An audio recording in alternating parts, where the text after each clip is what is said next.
Seja bem-vinda, seja bem-vindo ao Pod Contas, o podcast da Escola Paulista de Contas Públicas, vinculado ao Tribunal de Contas do Estado de São Paulo. Eu sou Bibiana Camargo, diretora da escola, e acompanhada do meu amigo Leandro Dalólio, coordenador do Observatório do Futuro, tenho o prazer de receber outra querida amiga, a Carmen Leite Vanin, atualmente a controladora interna do nosso Tribunal de Contas. Mestra em Gestão e Políticas Públicas pela Fundação Getúlio Vargas, a nossa convidada vai falar conosco sobre o tema do seu trabalho de mestrado, denominado Comunidades Terapêuticas em Perspectivas, Burocratas de Nível de Rua e os Desafios da Política de Drogas e Saúde Mental, o qual, inclusive, foi premiado como a melhor dissertação da turma de servidores do TCESP. Carmen, seja bem-vinda e muito obrigado por participar do Pod Contas. Obrigado, Leandro e Bibiana. Agradeço demais o convite, uma satisfação estar aqui, principalmente falando sobre esse assunto, que é um assunto tão caro para mim. Obrigada. Perfeito.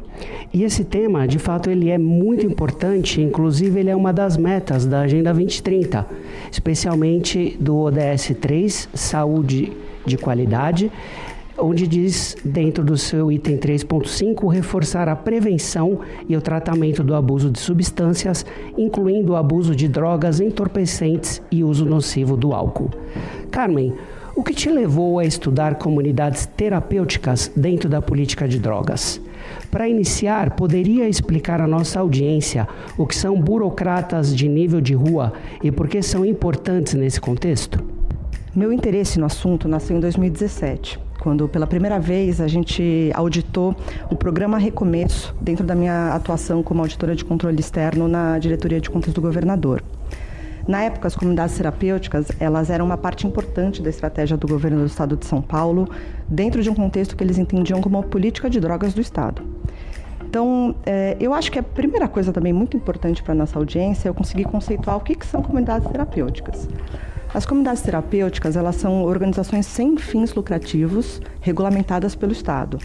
Elas costumam ter apoio de organizações religiosas e, basicamente, elas vão ofertar um tratamento in loco para pessoas usuários de substâncias psicoativas. Basicamente, elas têm um postulado de abstinência e que vão trazer antigas práticas de tratamento psiquiátrico, como, por exemplo, isolamento, regras rígidas, uma vigilância extrema sobre essas pessoas, sob o argumento principal que haveria uma falta de controle e que elas seriam incapazes de viver em liberdade. Então, voltando aqui, na época dessa auditoria, a gente constatou uma sobra de vagas, embora houvesse uma demanda mapeada de suporte bem expressiva. Isso causava um certo estranhamento. Por que sobra vaga, né? E na época, os procedimentos de auditoria tradicionais não seriam capazes da gente explicar, né, o porquê que isso aconteceria. Então, muitos anos depois, quando pude ter essa oportunidade de fazer o mestrado profissional, eu consegui voltar a essa questão e tentar me deparar na pesquisa focando muito sobre esse questionamento. Haveria, então, um direcionamento equivocado de esforços e recursos públicos? Então, surge aí a minha pergunta de pesquisa, que vai basicamente tentar verificar se há se havia, né, algum tipo de filtro de acesso por parte dos trabalhadores da linha de frente para que esses usuários acessassem esses serviços. Então, será que um passado manicomial que o Brasil teve, né, por exemplo, só citar o manicômio de Barbacena, em Minas, enfim, tantos manicômios que a gente teve tantos casos de violações gravíssimas aos direitos humanos, altos índices de mortalidade, né? Será que esse passado repercutia no imaginário desse profissional e isso haveria algum tipo de filtro? Então, diante disso, surgiu o meu interesse em estudar as decisões tomadas na linha de frente por esses burocratas de nível de rua. Então, já indo para a segunda parte da pesquisa, para tentar conceituar de fato o que são os burocratas, esse é um conceito do Michael Lipsky, que ele vai criar na década de 80, no livro dele chamado Street Level Bureaucracy. Esse livro ele vai ser trazido aqui para o Brasil, com uma revisão de tradução da professora Gabriela Lota, em 2019. Aliás, é um texto disponível na INAP para todo mundo no portal da internet. Então, basicamente, o que são esses agentes? Eles são agentes estatais que vão trabalhar diretamente no atendimento aos usuários dos serviços públicos. O Lipsky vai entender que essa categoria ela é muito importante de ser estudada, basicamente por alguns motivos. Primeiro, esse seria o maior contingente de profissionais do Estado. Por esse contingente vai passar a considerável parte dos recursos públicos. O segundo ponto o burocrata de nível de rua vai ser o Estado para o cidadão. E é a partir dele que o cidadão vai poder acessar ou não os benefícios. Terceiro ponto é que esses burocratas eles vão ser a porta de acesso para direitos sociais e esse burocrata ele vai poder determinar ou não a elegibilidade e exercer um poder alocativo dos benefícios. E o quarto ponto, e muito importante, é que eles são fonte importante de informação para o próprio Estado e para o desenho das políticas públicas, porque eles vão estar em contato direto com a população. Então, esses são os 4 pontos principais que o Michael Lipsky vai dizer que é importante que a gente estude essa categoria. Então, o elemento essencial que vai perpassar todos esses pontos que eu falei é a discricionariedade. Então, de alguma forma, a pesquisa ela focou muito em estudar essa discricionariedade. E o meu interesse por esses trabalhadores vem justamente pela certeza que a política pública vai acontecer na ponta, né? Através dessas pessoas, a gente vai ver a demonstração do Estado. E isso, até falando para a nossa audiência, quem trabalhar com auditoria vai entender o que eu estou falando, porque a gente vê na ponta, nesses trabalhadores, justamente os impactos, as contradições, as ambiguidades dos regulamentos, dos decretos, e é sobre eles, às vezes, que vai cair a decisão de fazer ou não. Então, basicamente é isso. Eu reforço aqui como é importante que a gente escute e ouça essas pessoas para poder reavaliar políticas públicas e conseguir, a partir da realidade concreta, rediscutir a implementação. Carmen, eu achei interessante trazer aqui para nossa conversa um caso da Suíça, né, que foi considerado um case de sucesso na política de enfrentamento às drogas. Inclusive, eles fizeram até um referendo em 2008, em que 70% da população considerou eficaz essa política adotada lá. E é claro que quando a gente traz para a nossa realidade é bastante distinta em diversos termos sociais, econômicos, mas eu achei interessante, as pessoas que estudaram o case da Suíça, da região de Zurique, eles destacam a importância para esse sucesso de ter sido conduzido de baixo para cima, a partir de comunidades locais. Transpondo isso para a nossa realidade, então, o que você enxerga no caso do Brasil, e especificamente, né, de São Paulo, que é aqui nossa área de atuação, quais são os maiores desafios enfrentados na implementação dessas políticas públicas que você mencionou, de saúde mental e drogas, e se você percebe que existe uma real integração entre os diversos atores responsáveis por esse cuidado com os usuários? Bibiana, muito, muito importante o exemplo que você traz da Suíça, até porque a gente tem uma série de estudos e vivências internacionais que são muito ricas para serem estudadas. Claro, cada país vai ter um contexto, mas é extremamente relevante que a gente aprenda com as melhores práticas do mundo todo. Eu queria primeiro, antes da gente falar sobre os desafios, explicar que a literatura vai entender a dependência química e as respostas estatais a esse problema como o que eles vão chamar de problema complexo. O que é um problema complexo, né? É um conceito também que vai nascer na década de 70, enquanto alguns estudiosos estudavam o insucesso de uma série de políticas sociais e urbanísticas nos Estados Unidos. Eles concluem que há uma dificuldade muito grande da aceitação de soluções impostas a diferentes grupos sociais e que compromete o consenso de soluções para algum problema. Então, eles vão dizer que, pelo fato de ser uma sociedade moderna plural, com indivíduos com diferentes perspectivas, valores e interesses, eu vou ter uma dificuldade de ter um consenso. Então, outros autores vão estudar também os problemas complexos e vão dizer que as ferramentas analíticas mais potentes do mundo não conseguiam explicar ou solucionar esses problemas. Então, por isso, as ciências sociais elas vão contribuir muito nesse campo, porque ela é capaz de fornecer uma série de análises e colaborar com os tomadores de decisão. Então, aqui no nosso campo que a gente está discutindo, o campo da droga ele vai ser atravessado pelo campo da saúde, da cultura, da segurança pública, do direito, da proteção social, da educação. E E, além disso, existe uma outra complexidade dentro do campo das drogas, que é a disputa sobre a legitimidade de abordagem em conhecimento. Então, tem um sociólogo chamado Thomas Gearing, muito interessante, ele cria um conceito também chamado de boundary work, que vai dizer de que forma que os grupos eles vão pleitear fronteiras entre os campos de conhecimento, para justamente disputar a autoridade e legitimidade dos assuntos. Então, quando a gente fala de um problema complexo, a gente não consegue esgotar a discussão e apontar soluções milagrosas.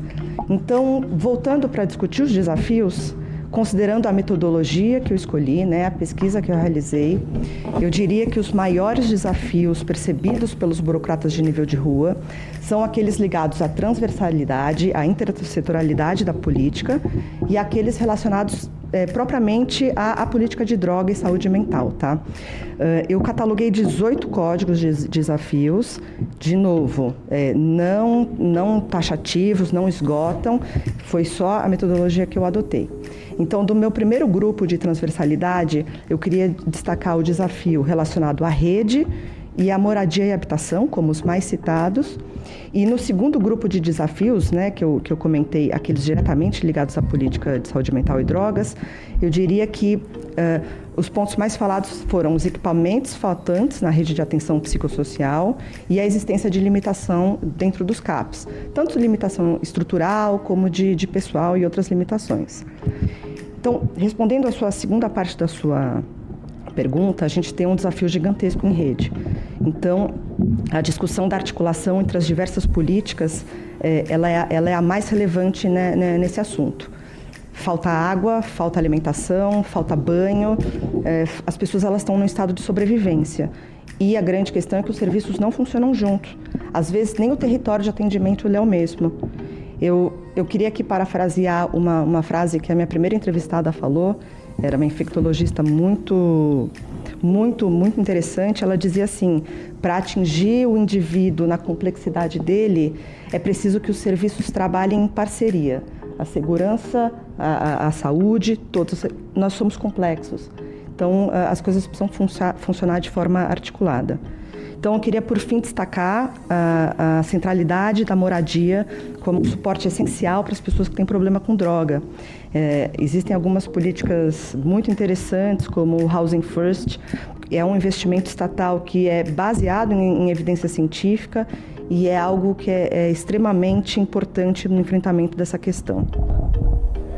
Eu achei super importante esse destaque que você deu da importância das políticas públicas elas serem transversais, Elas serem integradas, como as diversas pastas elas devem conversar entre si para que hajam entregas mais efetivas, desses produtos e serviços, especialmente para esse público que a gente está lidando. Agora, um outro ponto que eu acho importante destacar é que diversas comunidades terapêuticas, elas recebem recursos públicos, E dentro desse contexto, um outro papel que é essencial é o papel do controle externo na fiscalização desses repasses. Como que os recursos públicos chegam a essas comunidades? Os recursos, os repasses, eles são fiscalizados com rigor? Qual a importância da atuação dos tribunais de contas nesse contexto, Carmen?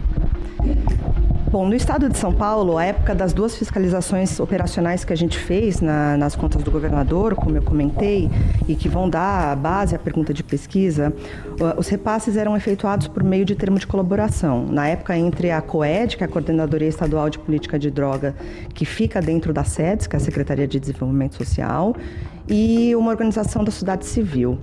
Então, essa organização, ela gerenciava, na época, além dessas comunidades terapêuticas, casas de passagem, repúblicas, outros serviços associados ao desenho do programa. Então, em relação à fiscalização dessa nossa casa aqui, em relação à fiscalização do tribunal sobre o tema, posso destacar o excelente trabalho da primeira diretoria de fiscalização e da 10ª, que são responsáveis por fiscalizar os repasses do terceiro setor. Também posso falar das nossas unidades regionais, que também vão colaborar nessa atuação. E então, eles se ocupam tanto do repasse, Leandro, como do chamamento público, do termo de colaboração, que são os objetos de apreciação pelo Tribunal de Contas. Além disso, é importante também lembrar que a aplicação dos recursos públicos ela é avaliada na prestação de conta anual. Então, são fiscalizados com rigor, observam sempre os princípios constitucionais, ampla defesa, contraditório. Então, é muito importante a gente destacar a atuação dos tribunais sobre o aspecto da conformidade, sobre o aspecto da legalidade dessas contratações. A gente também precisa discutir a importância dos tribunais em trabalharem no enfoque mais operacional sobre esse tema. Então, os tribunais conseguem verificar o serviço prestado na ponta, vendo questões de efetividade, do retorno à população. Então, aqui no nosso caso específico, como eu disse, as contas do governador pôde por 2 vezes fiscalizar o programa estadual relacionado às comunidades terapêuticas, propondo uma série de recomendações, buscando sempre a melhoria da política pública, atuando o tribunal também, né, no seu papel orientador e recomendador. Carmen, falando um pouco do seu estudo, os recursos públicos investidos nas comunidades terapêuticas têm gerado os resultados esperados para os usuários? E quais as fragilidades na implementação da política de drogas e saúde mental que você considera mais relevantes para serem auditadas? Olha, Bibiana, respondendo objetivamente a sua questão, eu diria que, considerando a literatura que eu levantei, não. Porque a gente tem que considerar a escassez de estudo de impacto e de efetividade, tá? Mas eu queria explicar um pouco melhor, porque como a gente já falou, a gente está falando de um problema complexo, composto por uma série de indivíduos e singularidades. Então, primeiramente, preciso falar que as comunidades terapêuticas constituem um universo heterogêneo. Então, existem equipamentos em diferentes fases de maturidade. Num segundo ponto também, que eu trato inclusive como limitação de pesquisa, eu agrupei as comunidades terapêuticas no mesmo grupo, usando alguns dados da pesquisa do IPEA, uma pesquisa recente sobre esse assunto, que vai descrever o que eu entendi como a maior parte dos equipamentos. Então, mais uma vez, considerando a metodologia que eu adotei e a revisão bibliográfica que eu fiz, o que eu posso concluir é que o não encaminhamento dos usuários às comunidades terapêuticas, ele vai se dar basicamente por 3 grandes pontos. O primeiro é a descrença no equipamento. O segundo são as inadequações na implementação do modelo proposto pelas comunidades terapêuticas. E a terceira seria a discordância sobre o desenho da política que vai incluir a comunidade como estratégia de cuidado. Mais uma vez, é importante indicar que alguns entrevistados, tanto os médicos como os burocratas que eu entrevistei, eles vão dizer que, considerando aspectos singulares dos indivíduos, o modelo rígido apresentado pelas comunidades terapêuticas pode beneficiar uma minoria deles. Então, voltando para o meu primeiro ponto para discutir a confiança do equipamento, a confiança percebida, a confiança nas instituições ela é muito importante, porque se não há confiança nas instituições, não há coprodução de política pública. Então, sem essa confiança e sem essa coprodução, as ações podem se tornar inócuas. Então, a gente tem um recurso público que pode não se transformar em melhoria para ninguém. As entrevistas também vão demonstrar que então os trabalhadores de rua eles não vão confiar nesse equipamento como solução disponibilizada pelo Estado. Eventualmente, quando existe, claro, na grade de regulação do município do Estado, né? Eles também alegam que essa desconfiança ela é seguida pelos usuários, embora, mais uma vez, como recorte metodológico, não fiz entrevista com os usuários. Por que dessa desconfiança, né? A literatura ela vai descrever uma série de falhas de implementação, como violação de direitos humanos, como práticas de isolamento, como ausência de atendimento profissional qualificado, condições inadequadas de acolhimento, problemas de transparência, como a dificuldade de acesso a dados sobre financiamento público, falta de clareza quanto ao serviço contratado, falta de detalhamento quanto à composição de custo. O próprio tribunal, quando realizou as fiscalizações operacionais, pôde observar que uma série de entidades haviam sido descredenciadas, por exemplo, em função de violação de direito humano, mas também conseguiu verificar na época uma série de inadequações na infraestrutura das comunidades terapêuticas. Então, em relação às contribuições que o tribunal pode ter dentro desse processo de implementação, eu destacaria em primeiro lugar, e talvez mais importante, a implementação da rede de atenção psicossocial no Estado. O Estado de São Paulo ele tem como desenho 63 RAPs. as RAPs vão ter diversos equipamentos, estão previstos na portaria 3088 do Ministério da Saúde, e esses equipamentos eles precisam funcionar de forma articulada e estruturada. Como eu disse, né, falta CAPS, em especial CAPS 3 e AD3, e consequentemente dos leitos disponíveis para esses tipos de CAPS. Falta a UAA, que é a unidade de acolhimento, uma unidade que ela fica anexa ao CAPS, e vai dar um suporte direto para o CAPS numa necessidade de intervenção. Falta UBS, falta equipamento mínimo do que a gente vai chamar de porta de entrada. Também é importante a gente falar que é importante que a gente observe, por exemplo, a baixa cobertura dos serviços da RAPS. Eu posso aqui citar um estudo que estimou, através de dados do DataSUS, que 77% da população brasileira vive em áreas com baixa ou inexistente cobertura de serviço. E apenas 8% dos municípios tiveram a cobertura total da RAPS. Além disso, os serviços e profissionais estão distribuídos de forma desigual. E foram considerados insuficientes em muitas regiões e muito concentrados em outras, por exemplo. Então, a gente tem muitos problemas relacionados à precariedade de infraestrutura nos CAPs, problemas de adequação de espaço, problemas de estratégia de acessibilidade. Tem CAPs que não tem psiquiatra. Então, além disso, a gente precisa falar também, às vezes, da questão do distanciamento geográfico, como eu já tinha comentado, das comunidades. E aí vai faltar articulação com CAPS, falta articulação com CREAS, com CRAS. E, por fim, eu também preciso destacar o alto grau de reincidência, né, que é o chamado fenômeno da porta giratória, que é a tendência de retorno dos usuários quando eles são egressos das comunidades terapêuticas. O que sugere, para muitos estudos, a limitação da eficácia terapêutica e também vai sugerir a existência de falha de articulação entre as comunidades e a rede de atenção psicossocial. Sensacional, Carmen. Eu acho muito interessante que as questões que você colocou, elas dizem respeito à questão de avaliação dos resultados, né? Uma etapa fundamental dentro desse ciclo de políticas públicas que a gente tem conversado. Eu queria te perguntar como que o município deve realizar um monitoramento da qualidade desse tipo de serviço, né? Ou seja, dos serviços prestados pelas comunidades terapêuticas contratadas. E gostaria que você falasse também um pouquinho de quais indicadores deveriam ser utilizados para fazer essa avaliação de efetividade das ações voltadas a usuários de substâncias psicoativas. Então, Leandro, primeiro é importante destacar que a fiscalização desses equipamentos ela é compartilhada pelo Ministério Público, por autoridades sanitárias, pelos conselhos profissionais, conselhos participativos.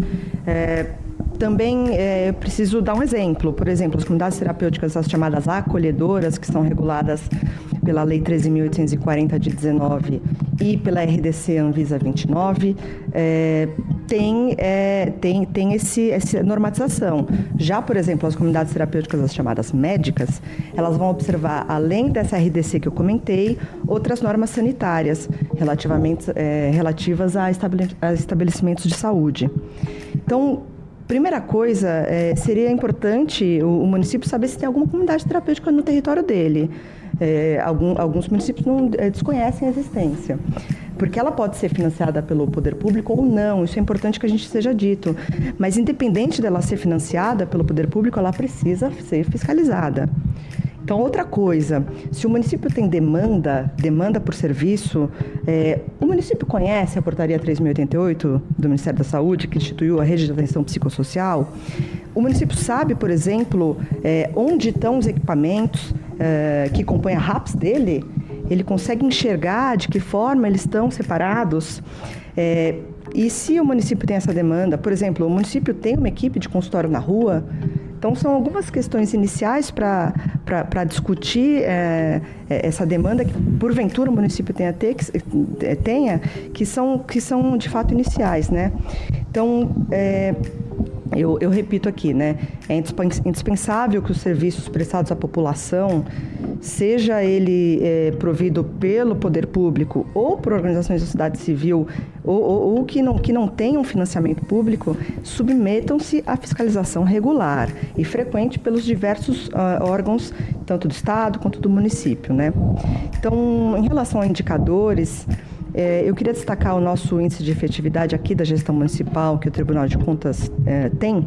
Nós temos 25 questões sobre saúde mental e política de drogas. E essas questões elas vão discutir aspectos relacionados, por exemplo, à suficiência dos equipamentos em relação à demanda, à transversalidade como políticas públicas do Estado e da União, aderência a RAPs, entre outras questões muito importantes. Então, a gente consegue extrair um raio-x sobre a situação dos municípios. Por exemplo, dos nossos 644 municípios respondentes, 552 possuem demanda de ação para serviços voltados à assistência dos portadores de transtorno mental e, inclusive, de usuários de substância psicoativa.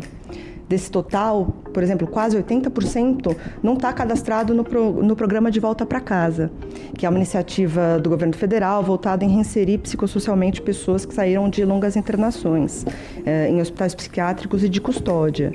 Então, será que o município conhece esse programa? O município tem egresso de internação prolongada? Ele necessitaria desse suporte? Foi feita essa análise? O município está estruturado para fazer essa discussão?